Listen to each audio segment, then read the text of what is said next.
How are you today? I'm doing super well. Happy to be back. I hope that you're ready for this topic, right? Going viral with love, right? Because like we were talking about last time, like what we have to give. And if the first step on this whole thing is like our own personal and internal joy, and that's what we have, then that's what we have to give. But that's not like where the entire journey stops, right? That's the first step. And it only gets better from there. That's the crazy part about this work, isn't it? Is that it just continues to be more fun, make your life better, and light you up as you go throughout the process. It continues to blow my mind how I completely inhabit myself differently, don't I? Right? Go back and watch my old videos. See how happy and how much fun I was having back then. Right? Because I was riddled with complaint, wasn't I? Right? Everything was wrong and, things were off and this person needs work and doesn't that need, some adjustment and wow, aren't those people, lousy and not doing... It was just... it was just a lot of that, right? I don't live there anymore, right? And seeing others, people out there, whatever they're doing, whatever they have going on, I can just put it in, a higher place of trust and know that they're in good care and send them on their way. Good luck. Right? As I continue to work on myself, because this is a me thing, right? As far as like my own personal vibe and my own personal alignment. That's a me thing. That's not up to anybody else. It's not even to be influenced by anybody else, right? Unless you say so. Like on your say so, that's fine, right? But spirituality for me will always be a journey for one, right? And that's why I'm so dedicated to this work for myself. And why I don't worry about, when I first started this, it was all about, getting subscribers and, being successful at, no. I have already won. I have already won so much for myself. For myself, I have won this, right? A new way to inhabit myself that does not have the capacity, quite frankly, for fear or complaint.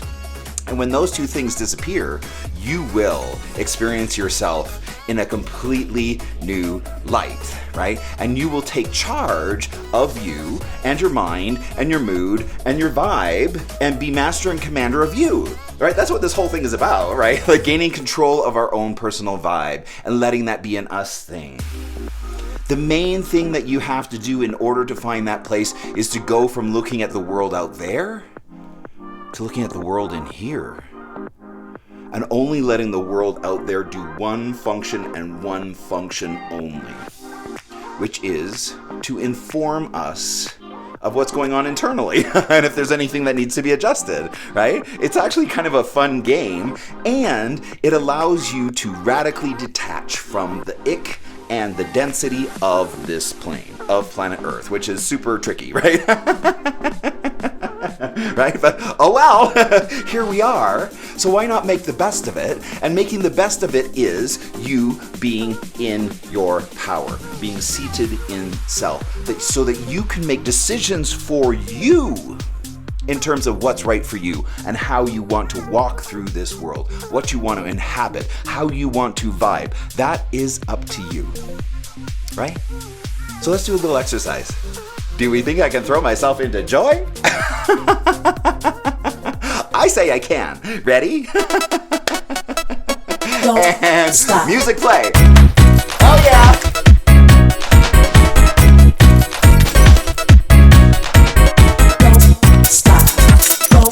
Don't stop. Don't stop. Right? Because my level of joy in here is prescribed by me and is not reliant upon or influenced by the outside world. Now, I know that's a really big statement. And sometimes that statement gets used as, it kind of gets weaponized in a way, right? Because we are still humans. We are still affected by the outside world, right? But as you do this work, that becomes more and more of a choice in terms of what you're going to subscribe to yourself. There's also an important difference to note in that pain arrives to us in two different ways, right? There's the pain from the ego, right? The pain from seeing things as good and bad and right and wrong. That's one kind of pain. But when we're talking about human pain, you also have to take into account the heart that breaks. We are all human. We're not in here looking to be less human. We're in here looking how to be more so, right? And so we have to understand and allow space for true pain, the heart pain, right? The pain that comes from inside here when someone dies or passes or there's an event where you are truly mourning, right? That's not the kind of pain we're talking about. When I talk about, abandoning pain, we're talking about the kind that lives up here, the kind that's self-generated, quite frankly, by the egoic mind, right? And that's a choice. That is a you thing, right? But I don't know what else to do other than to show you, no, really, you can throw yourself into joy, and it's just that easy, right? You can light yourself up, and that is so powerful to know that you can do that for you. You can do that for you. Do you want it? Do you want to inhabit that? Do you want to light yourself up, right? Because in order for this whole thing to go viral and for love to go viral, right, we ourselves have to know that we have it to give. That's the next step, isn't it, right? After we light ourselves up, right, and we inhabit joy, right, the next step is to give that joy away, to light other people up and to take that as a personal charge and, quite frankly, an act of rebellion. That's right. And it's so fun to me that we get to win by just pride parading our way all the way to success. That's how we do it. We light ourselves up first, and then we light up others, right? And when there's a huge portion of the population that's that lit up and that evolved, right? Because this path only heads in one direction, and once you start on it, it kind of naturally has this almost gravitational pull, right? Because it wants you to be in love and joy as our natural state, right? And so there's this kind of pull towards that as you start the work, and it's so interesting. And you can see it in the videos. When I first started to find my heart consciousness, I was like, oh, it's so addicting, right? Because you just feel so good, and you feel so lit up, and you feel so connected with Source, and you just want to resonate with what is, right? That's a special place that you can get to on your own say-so. It's up to you. It is up to you. Light yourself up so that you can light others up. That's where we're going, right? So that we can light up the whole planet. Imagine how we could affect change on planet Earth if there were a huge portion of the population that was resonating with nothing but love and joy, right? It would be just a very, very different news. Imagine the news. Right? I'm still waiting for someone to produce a news station that only reports the good news rather than the bad news, because everybody else just reports the bad news, right? The thing is, that's how we lose hope in humanity, because we only see the bad stuff, right? We don't see people like me or like you who are out there who are really affecting change in the world and who really care, right? We don't always see those people. And so it's up to us to bring that news to the lives of others, especially those around us and those that we care about, right? We get to do this. We get to pride parade our way all the way to success, and it's all about just one thing, right? Resonating and vibing with joy and love. That's it. That's how we win. And it's so fun and so crazy that is the solution. The solution out of pain is head towards joy and love. Oh, why didn't someone else explain that to me before? Right? Because it's so simple. It's so shockingly simple that's the answer. That the answer is whatever is painful, don't do that. And then head towards joy and love. And then before you know it, you yourself will resonate with that. What we focus on expands. What are you focusing on? right? What's your mantra? My new mantra is I'm the luckiest man in the world. That is my new mantra, and I love it, and I say it all the time. Just every time I can think about it, I just keep telling myself I'm the luckiest man in the world. And I know that that's true. I know that that's true because I look back at all of my life and everything that's happened to me, and I am the luckiest man in the world. Look what's happened to me. I am so blessed for everything that has taken to get me to this place, and I'm so truly grateful for that, right? And I'm so... I take this very seriously, and I feel like there's an opportunity here for change, right? And so that's why I continue to do this and continue to try and demonstrate, because the world will be changed by our, right, example, not opinion. So we need to get out of the world of opinion and get into the world of example. Right? Be the change that you want to be. I know we often give that lip service, but it truly is the way we change the world, right? Be the change you want to see.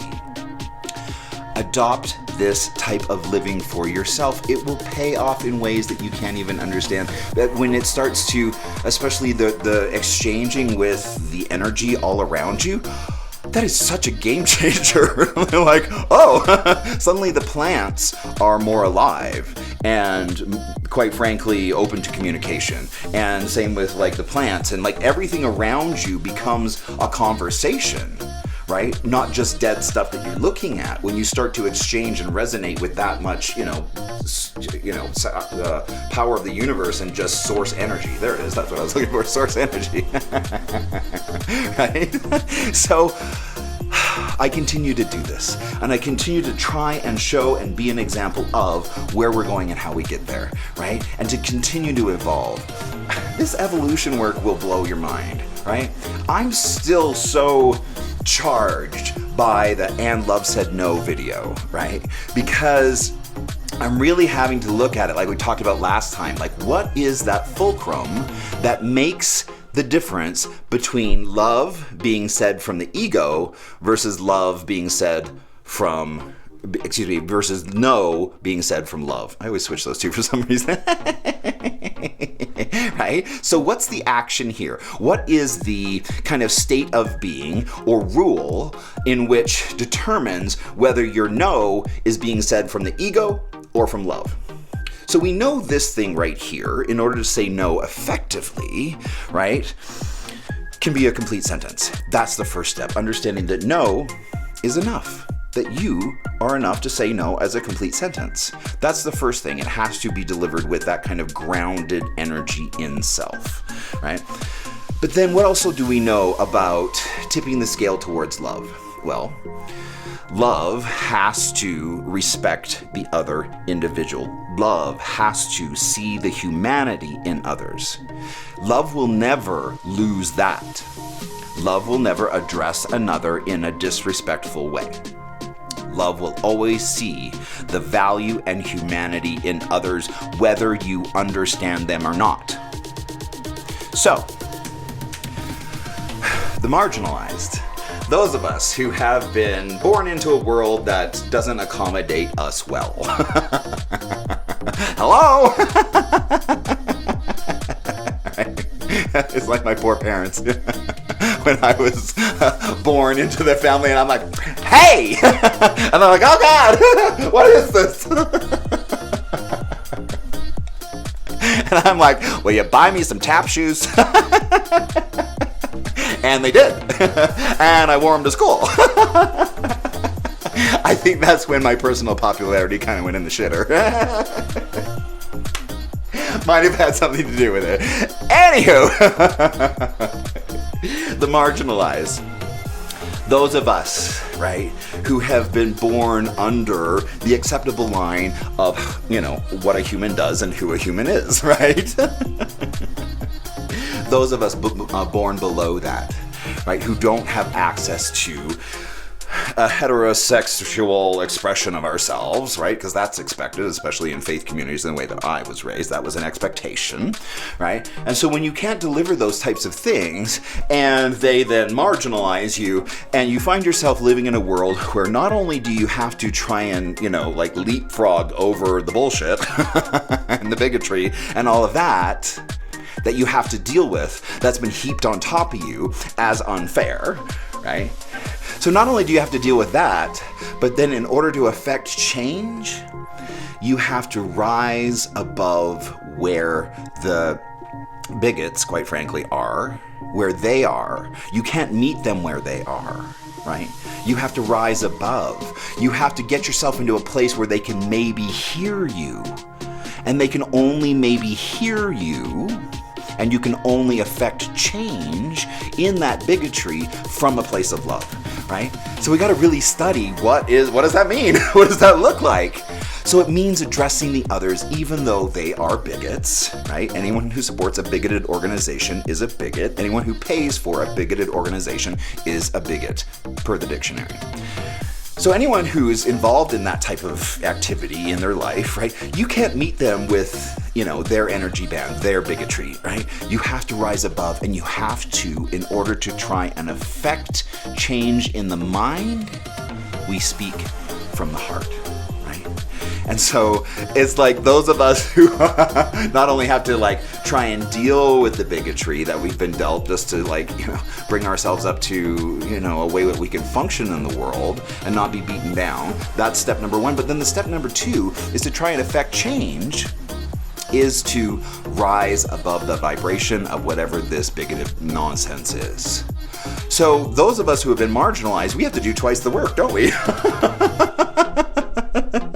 And for that, we are blessed. For that, we are blessed, right? And it's why I've always been under kind of the tutelage of a lot of Black women in their spiritual practice, and I have found so much value in learning from them because they're the same as me, right? They were born into a world where they not only had to bring themselves up to zero just to be able to breathe, right? But then they also had to rise above the nonsense in order to try and affect change down there, right? From a higher place. That's who they are, right?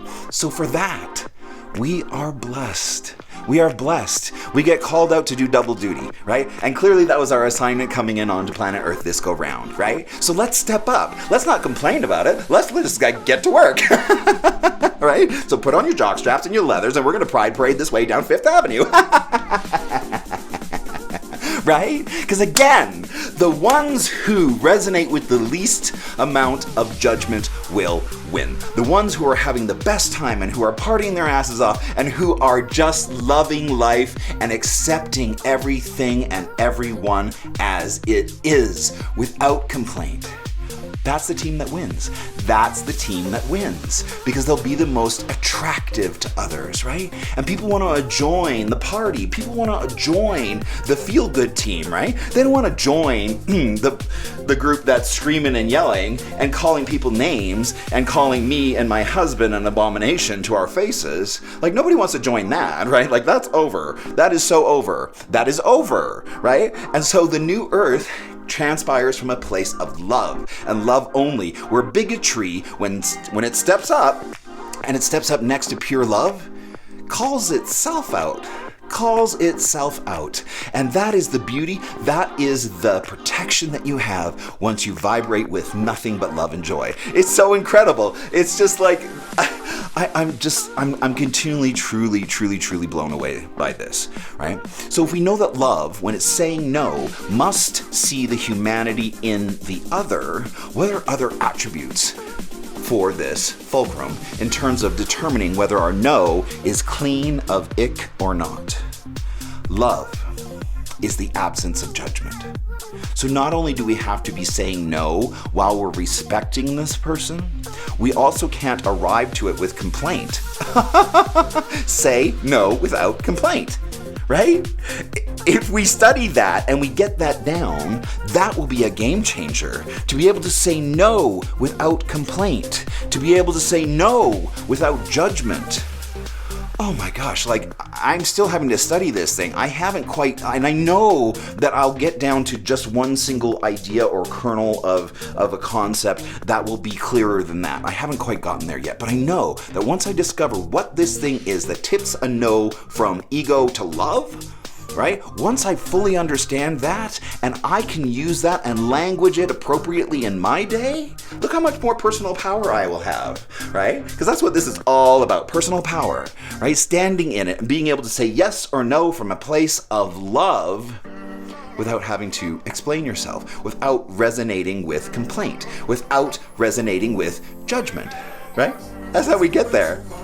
And so that's where I am with that topic, but I'm so fascinated by it, right? But this is like what I do when I'm by myself. I just sit in the corner and like stare at the beautiful scenery and like think about things.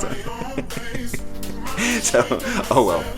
So, and then the last thing is just kind of bringing this along was the purpose in pain. How valuable was that when we realize and recognize, like openly, that pain is our greatest communication tool for up here? That it should be the greatest thing that we should be leaning and looking into as far as what direction to head, right? Because if you're experiencing pain in any way, you know that's the wrong answer. Pain as an ally, not something to be strong-armed or silenced. Something that we welcome, something that we look at, right? Why am I in pain over this? What is it about this that I'm doing that's causing me pain with this action in my life, right? Again, it's getting seated in self and it is taking the inventory of what you have going on in here, not out there. That's where we are today. I hope that you're doing great. I sure am, and I will talk to you soon. All right, bye.